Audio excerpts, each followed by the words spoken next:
Last video में हमने ionisation constant of acid यानी के को डिस्कस कर लिया। के की वैल्यू जितनी ज़्यादा हो एसिड उतना स्ट्रॉन्ग होता है, जितनी वैल्यू कम हो उतना एसिड वीक होता है। यानी जो के की वैल्यूज़ होती हैं वो हमें एसिड की स्ट्रेंथ के बारे में बताती हैं, कौन सा एसिड स्ट्रॉन्ग होगा, कौन सा एसिड वीक होगा। इसी तरह से आयोनाइजेशन कांस्टेंट ऑफ बेसिस जिसको हम के बी से रिप्रेजेंट करते हैं, ये हमें बेसिस के स्ट्रेंथ के बारे में बताती हैं। के बी की वैल्यू जितनी ज़्यादा होगी उतनी बेसिस की स्ट्रेंथ ज़्यादा होगी। अगर के बी की वैल्यू कम होगी तो जो बेस की स्ट्रेंथ है वो उतनी कम होगी। यानी बेसिस को आपस में कंपेयर करने के लिए हम के बी की वैल्यूज़ को यूज़ करते हैं। अगेन इस टॉपिक में रट्टा लगाने वाला कुछ नहीं है, सिर्फ आपने कॉन्सेप्ट को समझना है, चीज़ों को समझना है और समझ के उसको अप्लाई करना है। तो चलिए पहले बेस की डेफिनेशन देख लेते हैं, बेस होता क्या है। According to Arrhenius concept base एक ऐसी स्पीशी होती है जो हाइड्रोक्साइड आयन प्रोड्यूस करती है। जिस तरह से अगर हम सिंपल एग्जांपल ले लें NaOH एक बेस है क्योंकि ये हाइड्रोक्साइड आयन प्रोड्यूस करती है वाटर के अंदर, तो इसको हम एक बेस कहते हैं। ठीक है, hydroxide ion OH negative ion. इस तरह से अगर हम लोरी ब्रोंस्टेड की डेफिनेशन को देखें तो वो ये कहते हैं कि बेस वो स्पीशी होती है जो प्रोटॉन को एक्सेप्ट करने की सलाहियत रखती है। जिस तरह से NH3 को अगर हम वाटर में डिज़ोल्व करें, H2O वाटर में डिज़ोल्व करें तो वाटर अपना एक प्रोटॉन यानी इन दो हाइड्रोजन में से एक हाइड्रोजन अमोनिया को दे देता है। अमोनिया हाइड्रोजन को या प्रोटॉन को एक्सेप्ट करता है, ये बन जाता है NH4 पॉजिटिव और बाकी जो वाटर है वो रह जाता है OH नेगेटिव। अब वाटर ने प्रोटॉन दिया, अमोनिया ने एक्सेप्ट किया। अमोनिया प्रोटॉन एक्सेप्ट कर रहा है तो इसका मतलब अमोनिया यहाँ पे बेस है और वाटर डेफिनेटली एसिड होगा क्योंकि प्रोटॉन यहाँ पे डोनेट कर रहा है। इस तरह से कार्बोनेट आयन CO3 नेगेटिव 2, इसको कार्बोनेट आयन कहते हैं। ये भी अगर वाटर में मौजूद हो कार्बोनेट आयन तो ये वाटर से प्रोटॉन एक्सेप्ट करते हैं, बाइकार्बोनेट आयन में कन्वर्ट हो जाते हैं और OH नेगेटिव आयन्स बनते हैं। चूँकि कार्बोनेट आयन ने प्रोटॉन को एक्सेप्ट किया है तो कार्बोनेट आयन यहाँ पे क्या होंगे, बेस होंगे। तो दो डेफिनेशंस यहाँ पे मैंने आपको बताई, एक आर्हेनियस के कॉन्सेप्ट के मुताबिक बेस क्या होता है और लोरी ब्रोंस्टेड के कॉन्सेप्ट के मुताबिक क्या होता है। मोस्टली जब हम बेसिस को वाटर के अंदर डिज़ोल्व करते हैं तो बेसिस वाटर से प्रोटॉन को एक्सेप्ट करती हैं। अब हम इसको देख लेते हैं कि Kb को हम डिराइव कैसे करते हैं, यानी आयोनाइजेशन कांस्टेंट ऑफ बेसिस को डिराइव कैसे किया जाता है। लेट अस सपोज हमारे पास कोई जनरल बेस है, B से उसको रिप्रेजेंट करते हैं। इसको हमने वाटर में डाला, बेस को। बेस क्या करेगी, वाटर से प्रोटॉन को एक्सेप्ट करेगी, एक हाइड्रोजन बेस के पास आ जाएगा, ये बन जाएगा BH पॉजिटिव और यहाँ पे रह जाएगा OH नेगेटिव। ठीक है, अब वाटर के अंदर इसको डाला तो ये हमारे पास सिचुएशन बन गई। इसका मतलब ये जो B है ये एज ए बेस एक्ट कर रहा है। इसके लिए हम Kc की एक्सप्रेशन लिखेंगे, ऊपर आ जाएंगी प्रोडक्ट्स, BH पॉजिटिव की कंसंट्रेशन, OH नेगेटिव की कंसंट्रेशन, नीचे आ जाएगा B की कंसंट्रेशन यानी बेस की कंसंट्रेशन एट इक्विलिब्रियम और वाटर की कंसंट्रेशन। चूँकि वाटर लार्ज एक्सेस में होता है, वाटर बहुत ज़्यादा होता है, उसमें बेस हम बहुत कम डालते हैं। वाटर की कंसंट्रेशन चूँकि बहुत ज़्यादा होती है तो इसको हम कांस्टेंट ही कंसिडर करते हैं। जो कंसंट्रेशन ऑफ वाटर है चूँकि ये बहुत ज़्यादा होती है इसकी कंसंट्रेशन, तो इसको हम क्या कंसिडर करेंगे, इसको कांस्टेंट ही कंसिडर करेंगे। यानी ये कंसंट्रेशन चेंज नहीं होती, एक्विलिब्रियम के ऊपर भी हम ये सपोज करते हैं। चूँकि इसको कांस्टेंट कंसिडर किया, उठा के इस साइड पे ले आओ इस कांस्टेंट के साथ, तो ये बन जाएगा Kc इंटू वाटर की concentration is equal to BH positive इसकी कंसंट्रेशन, हाइड्रोक्साइड आयन की कंसंट्रेशन और ओवर नीचे क्या आ जाएगा B यानी बेस की कंसंट्रेशन। तो यहाँ से ये दो कांस्टेंट हैं, Kc इक्विलिब्रियम कांस्टेंट, वाटर की कंसंट्रेशन भी कांस्टेंट है और इन दोनों कांस्टेंट्स को अगर हम मल्टीप्लाई करें यानी इन दोनों की मल्टीप्लिकेशन से एक नया कांस्टेंट हमारे पास आता है, उसको हम कहते हैं Kb ionisation constant of bases. तो इनकी जगह पे हम Kb लिख देंगे नया कांस्टेंट, इक्वेशन बन जाएगी BH पॉजिटिव की कंसंट्रेशन, इसके बाद OH नेगेटिव की कंसंट्रेशन और नीचे आ जाएगी बेस की कंसंट्रेशन। तो यहाँ से हम Kb की वैल्यू फाइंड कर सकते हैं, यानी जो अगर हमने किसी भी बेस के लिए Kb की वैल्यू निकालनी हो तो निकाल सकते हैं। मुख्तलिफ बेसिस को कंपेयर करने के लिए उनकी Kb की वैल्यूज़ को कंपेयर किया जाता है। Kb की वैल्यू बड़ी होगी तो वो बेस स्ट्रॉन्ग होगा, अगर Kb की वैल्यू कम होगी तो वो बेस वीक होगा। तो यहाँ पे अगर हमारे पास ये वैल्यूज़ मौजूद हों तो हम Kb को कैलकुलेट कर सकते हैं किसी भी बेस के लिए एक्सपेरिमेंटली। यहाँ पे एक और टर्म इस्तेमाल उसने की है एम्फोटेरिक। कुछ स्पीशीज़ एम्फोटेरिक होती हैं, नाम आपने सुन रखा होगा, पता भी होगा एम्फोटेरिक क्या होती हैं। एम्फोटेरिक वो स्पीशीज़ होती हैं जो एसिड और बेस दोनों के तौर पर एक्ट कर सकती हैं। जिस तरह से बाइकार्बोनेट आयन ये एसिड के तौर पर भी रिएक्ट कर सकता है, बेस के तौर पर भी, डिपेंड करता है किस चीज़ के साथ ये रिएक्शन कर रहा है। तो ये एक एम्फोटेरिक स्पीशी है। इस तरह से बाइसल्फेट आयन ये भी एक एम्फोटेरिक स्पीशी है, एसिड के तौर पर भी बिहेव कर सकता है, बेस के तौर पर भी।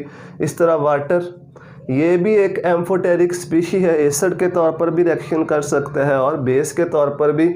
एसिड के तौर पर कैसे कि ये एक H इसके पास मौजूद है, ये H इससे फर्दर रिमूव भी हो सकता है। अगर रिमूव होगा ये अपना H देगा तो ये एसिड हो जाएगा, या ये H ले भी सकता है, इसके पास ये भी सलाहियत है कि ये H पॉजिटिव प्रोटॉन को एक्सेप्ट कर ले, फिर ये H2CO3 हो जाएगा जिसको हम कार्बोनिक एसिड कहते हैं। तो फिर ये बेस होगा अगर ये H पॉजिटिव एक्सेप्ट करेगा। यहाँ पे ये H जो है ये दे भी सकता है, देगा तो ये एसिड होगा, प्रोटॉन देगा, और अगर किसी से H लेगा तो ये H2SO4 बन जाएगा, सल्फ्यूरिक एसिड। तो फिर इसको हम बेस कहेंगे अगर प्रोटॉन एक्सेप्ट करेगा। इस तरह वाटर है, वाटर प्रोटॉन दे भी सकता है, प्रोटॉन ले भी सकता है, ये सिंपल आपको पता है इसके बारे में। तो ऐसी स्पीशीज़ को हम एम्फोटेरिक स्पीशीज़ कहते हैं। Ka का कंसेप्ट हमने ले लिया, Kb का कंसेप्ट हमने ले लिया।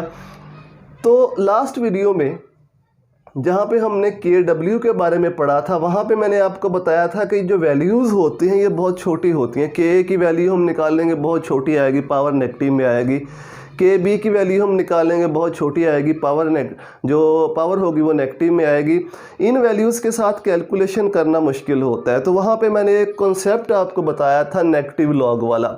इन वैल्यूज़ को बड़ा करने के लिए, कैलकुलेशंस को इजी करने के लिए हम नेगेटिव लॉग ले लेते हैं, जिस तरह हमने pH और pOH के अंदर पढ़ा। अगर वो वीडियो आपने नहीं देखी तो वीडियो देख लें। इसी तरह से Ka और Kb की जो वैल्यूज़ हैं अगर हमने इनको बड़े नंबर्स में कन्वर्ट करना है तो इनका नेगेटिव लॉग ले लिया जाता है। तो नेगेटिव लॉग ऑफ Ka इसको हम कहते हैं P इंटू Ka। ये P जो है ये नेगेटिव लॉग को रिप्रेजेंट करता है। इस तरह से नेगेटिव लॉग ऑफ Kb ये जो इसको लिखेंगे PKb। जो P है ये नेगेटिव लॉग को रिप्रेजेंट करता है। सिंपल नेगेटिव लॉग लेने का मतलब क्या है, हमने स्मॉलर नंबर्स को कन्वर्ट करना है लार्जर नंबर्स में।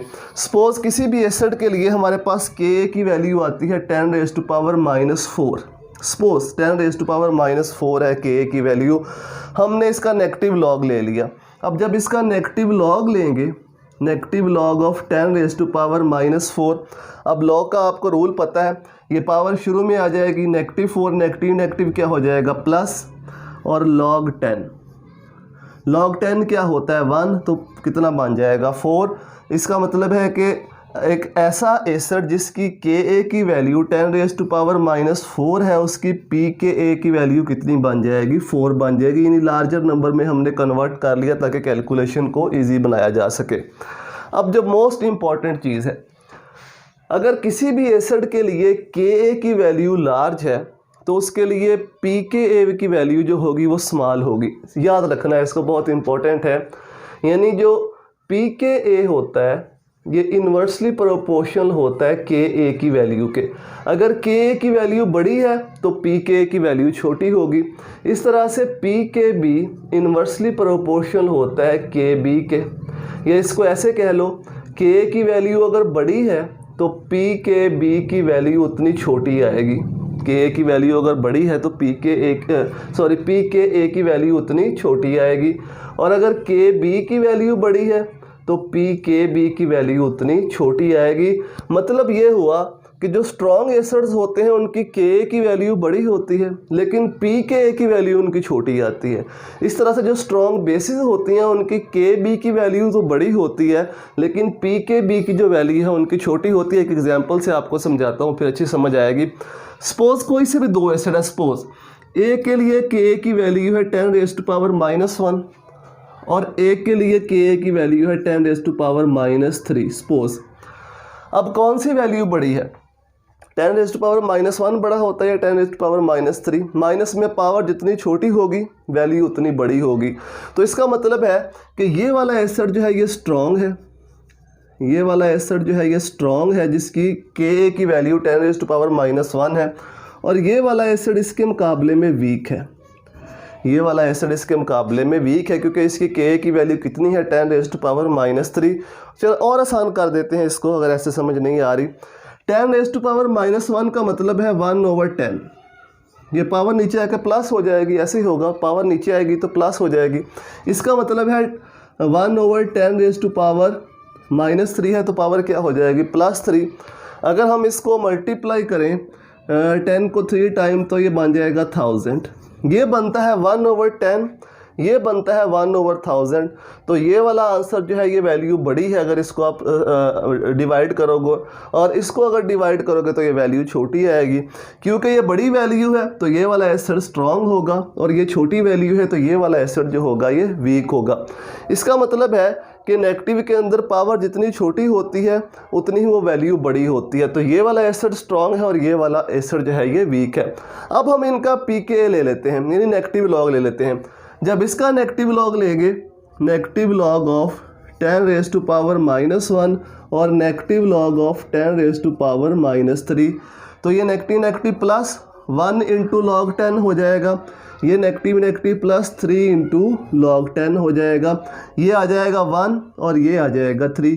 देखो अब जो pKa की वैल्यूज़ आ रही हैं वो इस एसिड के लिए 1 आ रही है, इस एसिड के लिए 3 आ रही है। तो इसका मतलब है कि इसके लिए जो pKa की वैल्यू आएगी वो छोटी आएगी, इसके लिए जो pKa की वैल्यू आएगी वो बड़ी आएगी। लेकिन स्ट्रॉन्ग एसिड कौन सा है जिसकी pKa की वैल्यू छोटी है, जिसकी pKa की वैल्यू छोटी है, और ये वाला जो एसिड है जिसकी pKa की वैल्यू बड़ी है वो वीक है। फिर एक दफ़ा सुन लो, Ka की वैल्यू बड़ी होगी तो pKa की वैल्यू उतनी छोटी होगी। वो एसिड स्ट्रॉन्ग होगा जिसकी Ka की वैल्यू बड़ी होगी और pKa की वैल्यू छोटी होगी। सपोज वो आपसे पूछ लेता है 3 एसिड हैं, एक के लिए pKa की वैल्यू 1 है, एक के लिए 3 है और एक के लिए 4 है, इनमें से स्ट्रॉन्ग कौन सा होगा? जब वो pKa का पूछेगा तो आपने स्मॉलर नंबर को देखना है। जो स्मॉलर नंबर होगा वो एसिड स्ट्रॉन्ग होगा। यहाँ पे जिसकी pKa की वैल्यू 1 है वो सबसे स्ट्रॉन्ग है, सेकंड नंबर पे ये आएगा, थर्ड नंबर पे ये आएगा। लेकिन अगर वो Ka के लिहाज से पूछता है तो फिर आपने बड़ा नंबर ही देखना है। सपोज उसने दिया हुआ है 10⁻⁻1, 10⁻⁻2, 10⁻⁻4, बताओ कौन सा स्ट्रॉन्ग एसिड है? तो फिर सबसे स्ट्रॉन्ग ये है, उसके बाद ये वाला, और सबसे कम स्ट्रॉन्ग कौन सा होगा? 10⁻⁻4। तो ये बात याद रखनी है कि pKa की वैल्यू छोटी जितनी होगी उतना ही एसिड स्ट्रॉन्ग होगा और सेम कॉन्सेप्ट अप्लाई होता है बेसिस के ऊपर। तो ये कुछ बेसिक बातें थी pKa और pKb के बारे में और इनका क्या रिलेशन होता है Ka के साथ और Kb के साथ। MCQs के लिहाज से, शॉर्ट क्वेश्चन के लिहाज से ये काफ़ी इंपॉर्टेंट टॉपिक है। कॉन्सेप्ट को आपने समझना है और समझ के इसको अप्लाई करना है। रट्टा लगाने वाली, याद करने वाली इसमें कोई चीज़ नहीं है, सिर्फ समझने वाली चीज़ें हैं। उम्मीद है कि ये कॉन्सेप्ट आपको समझ में आ गया होगा। अगर ये वीडियोस हेल्पफुल लगती हैं तो अपने दोस्तों के साथ भी शेयर किया करें, वीडियो को लाइक भी कर दिया करें। दुआओं में याद रखिएगा। अल्लाह हाफिज़।